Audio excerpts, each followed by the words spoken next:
Morning, guys. I just can't help myself. This TikTok is just too easy. I got another female advisor here.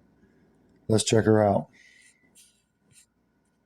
I think one of the most interesting things about misogynistic behavior is the fact that it's deeply dependent on women.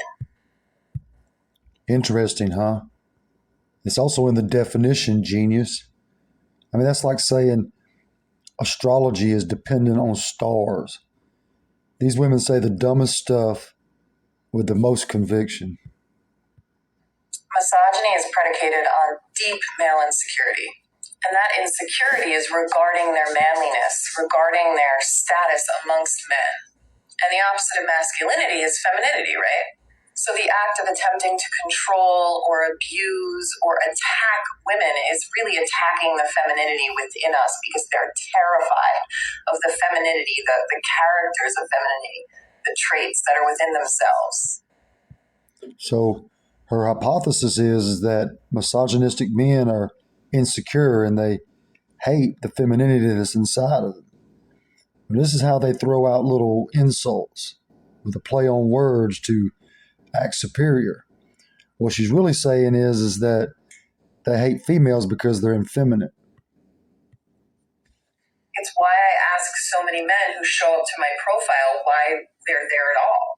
Because when I dislike or hate things, I want to be nowhere near them, right? Like, I wouldn't go to the profiles of misogynists and go fight with them. Like, to me, that's a waste of my time. I don't want to be anywhere near them because I don't like them. But it's not a waste of your time to make a TikTok about them, is it? If you don't like them, then why give them any attention?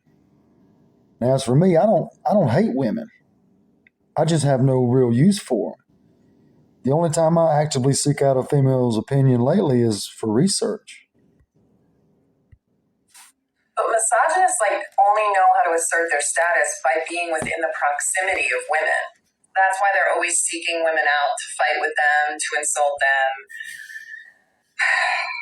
Because they only know how to define themselves and gain a sense of self by being near us, by somehow being within our proximity and proving to themselves that they're nothing like us, that they hate us, that we're hags and spinsters and all this stuff that they always say, cat ladies.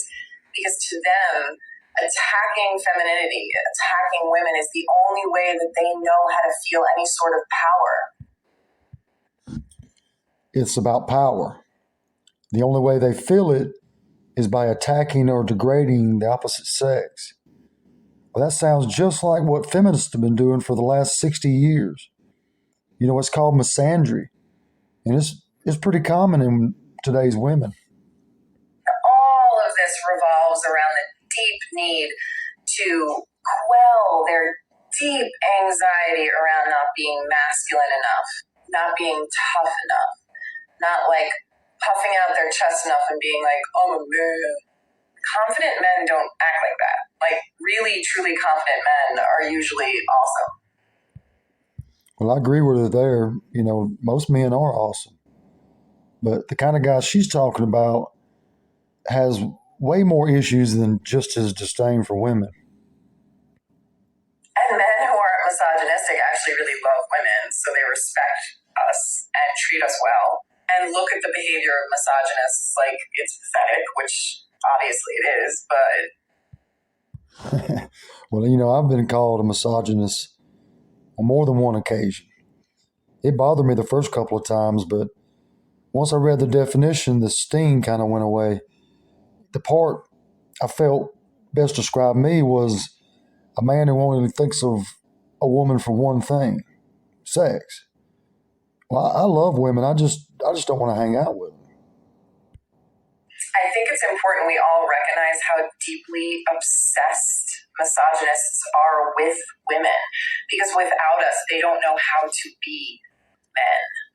Without comparing themselves to our femininity, they don't know how to quell their deep anxiety that they're not man enough. Well, that's human nature, sweetheart. Men want women. Women want men. Why else would you be putting so much effort into bashing some of them? And that insecurity leads them to be violent and abusive and aggressive to women and men who protect and respect women. She is trying so hard to equate violence and hate to misogyny. Because if you associate something bad to a group of people, it makes them easier to hate. It's also why misogynists are so insecure that when their, aggression doesn't go where they want to go, they will then, the next step will always be victimization. Like, women never listen to me and women don't care and we're never heard. It's the way that they try to then manipulate you if they can't intimidate you. Unbelievable. A woman calling someone out for using the victim card. Females invented victimhood. Studies show that 99.9% of women are victims of something. Misogynists should hate the patriarchy more than anyone else because it destroys them from the inside out. She's so proud of that last statement, isn't she? But when you break it down, it's just gibberish. She said misogynists should hate patriarchy. So they should hate a way of life that puts them in charge, okay? Then she says it destroys them from the inside out. How does patriarchy destroy a man? I mean, look at her face. Is that Hillary's sister? Anyway, people become angry and bitter for a lot of reasons. Having a grudge against a certain group or gender usually comes from a negative experience with that group. Not all misogynists go out looking for women to bash. Some of us just look for women to have sexual relations with. That's it. But that's just my opinion. I hope you enjoyed it. Talk to you soon.